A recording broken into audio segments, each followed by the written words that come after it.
Continuando con el curso de Introducción a la Electrónica, vamos a hablar ahora sobre circuito en paralelo. Aquí tenemos un esquema de un circuito en paralelo y bueno, para identificar simplemente vamos a tener las resistencias en paralelo, como podemos ver aquí en este esquema, o también para poder identificarlo que en la parte superior tienen el mismo conductor o el mismo punto, al igual que en la parte inferior tienen el mismo conductor. Ahora, si tuviéramos este circuito, en este caso ya no sería un circuito en paralelo, sería un circuito mixto. Físicamente estas dos resistencias, tanto R2 con R3 estarían en paralelo, pero circuitalmente o electrónicamente esto ya sería un circuito mixto. Hay que tener en cuenta esto. También no nos olvidemos que tenemos que polarizar nuestras resistencias. Ahora, en un circuito en paralelo la corriente se reparte, o sea que cada componente consume una corriente determinada dependiendo de su resistividad. Por ejemplo, aquí tenemos I1 e I2. Con esta conclusión podemos poner nuestra primera norma de que en un circuito paralelo la corriente se divide, es decir, la corriente total es igual a I1 más I2, a comparación del circuito en serie. Si recordarán que la corriente era la misma. Otra norma tendríamos que el voltaje final es igual al voltaje de cada componente. Si tuviéramos más componentes, el voltaje sería el mismo. Ahora, para calcular la resistencia total tenemos dos ecuaciones, a diferencia del circuito en serie donde la resistencia total solamente era la suma. La primera resistencia sería esta, 1 sobre R1 más 1 sobre R2 más 1 sobre R3 hasta 1 sobre Rn, si tuviéramos más resistencias. Ahora, como en este caso tenemos dos resistencias, podríamos usar esta ecuación, R1 por R2 sobre R1 más R2. Vuelvo a repetir esta ecuación solo en el caso de que tengamos dos resistencias, como en este ejemplo.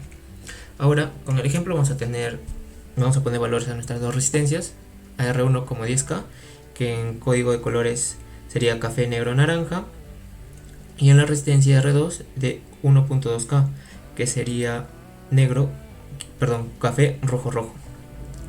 Y bueno, nuestra fuente es 5 voltios. Ahora, si se acuerdan del video anterior, lo que les decía era que la fuente, lo único que le importa es la resistencia total.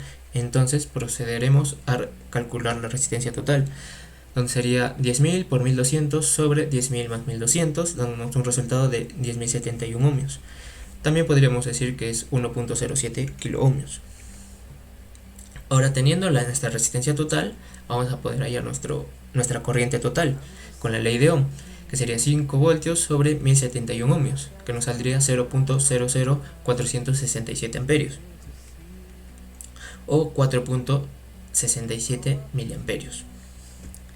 Ahora, teniendo también nuestra resistencia total, vamos a proceder a calcular nuestras corrientes de cada componente.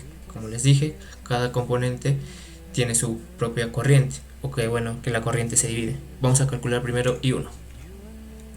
5 voltios sobre 10.000 ohmios nos sale 0.0005 amperios, o también podríamos decir 0.5 miliamperios o 500 microamperios. Ahora, corriente I2, tenemos 5 voltios sobre 1200 ohmios, que nos daría 0.00417 amperios o 4.17 miliamperios. Con esto resumimos de que un circuito en paralelo, recordando la primera norma de que la corriente se divide por cada componente.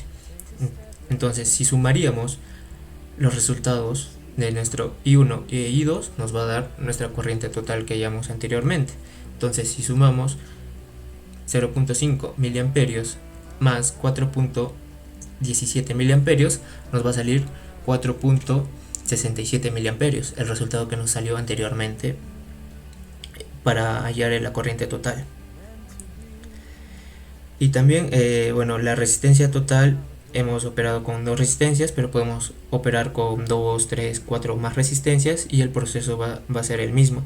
En ese caso tendríamos que usar la otra fórmula, donde es una fórmula más larga para mayores resistencias.